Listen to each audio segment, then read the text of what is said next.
Queen Elizabeth II was a stickler for order, and so routine was a part of Her Majesty's day-to-day life. She rose at around 8 a.m.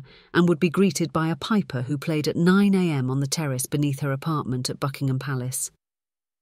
When her longtime attendant and confidant Margaret MacDonald, which she fondly called Bobo, was in service, she would awaken the Queen, bringing in a cup of tea and a plate of biscuits handed over by the footman. The Queen's corgis were the first creatures to grace her hands, they who would also beg to be given biscuits. Earl Grey was the Queen's favourite brew. She would have milk but no sugar, and a few biscuits ahead of her proper breakfast. The cup and saucer were bone china, and there was also a linen napkin bearing the royal cipher. When Margaret MacDonald was no longer in service, a maid would serve the Queen, putting the morning tray on a bedside table. She would open the curtains and switch on the radio. The Queen's preference was BBC Radio 4's Today programme. Meanwhile, along the corridor in his suite, the Queen's husband Prince Philip would prefer to shower and drink black coffee. The Queen would take a bath, and after she dressed, her hairdresser would brush and arrange her hair in its familiar style. The Queen would then eat breakfast, usually cornflakes or Special K cereal partnered with fresh or dried fruit. She also liked toast with light marmalade.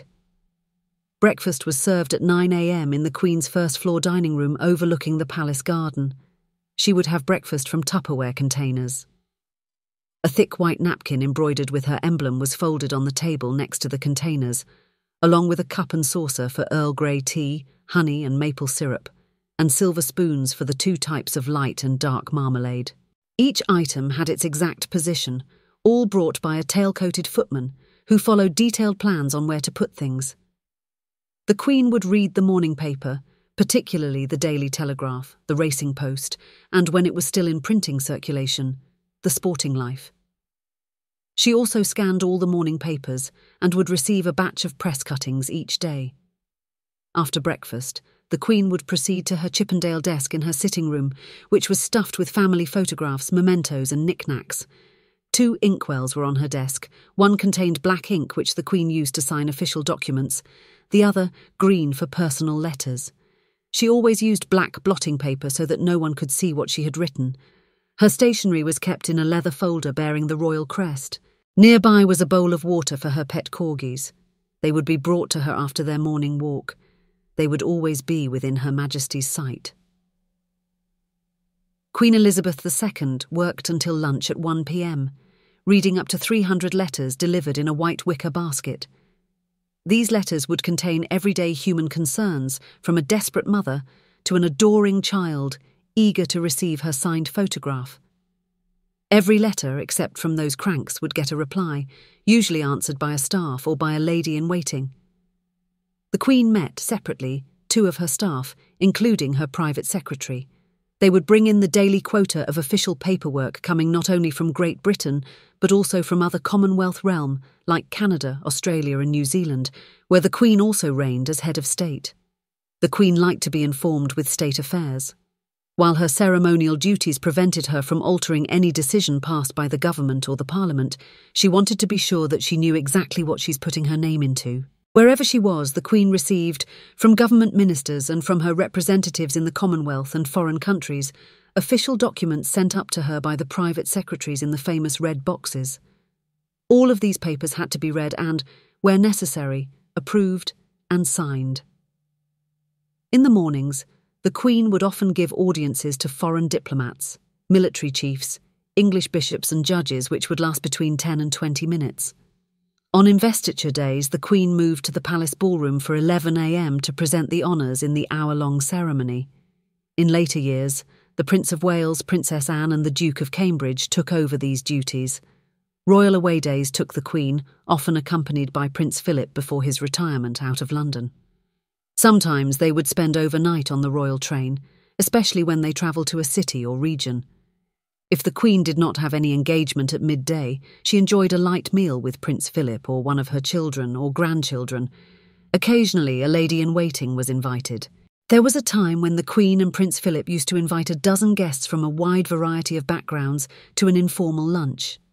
After lunch, if time permitted, she would stroll in the palace garden with her dogs, usually alone and undisturbed.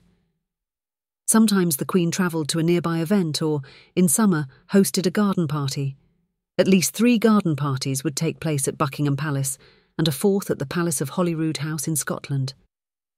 When the Queen went out on public engagements, she prepared by reading background notes about whom she was meeting and what she would be doing. When in London, she liked to be back in her palace suite by 5 p.m. for high tea. Sandwiches, scones and her favourite Dundee cake were served. The corgis and dorgis would eat the crumbs and were sometimes treated to scones with jam and clotted cream. For the Queen, jam would go on first and then scone. After tea, the Queen returned to her desk to work again. On Wednesdays at 6:30 p.m, the Queen would hold an audience with the Prime Minister. This would be done after the Prime Minister's questions in the House of Commons earlier in the day. This varied if either the Queen or the Prime Minister were away. The day was changed or they spoke on the telephone. The weekly meeting only took place when Parliament was in session, and their discussions remained strictly confidential. As head of state, the Queen maintained close contact with the Prime Minister and with other ministers of the Crown. She acted as host to the heads of state of Commonwealth and other countries when they visited Britain and received other notable visitors from overseas.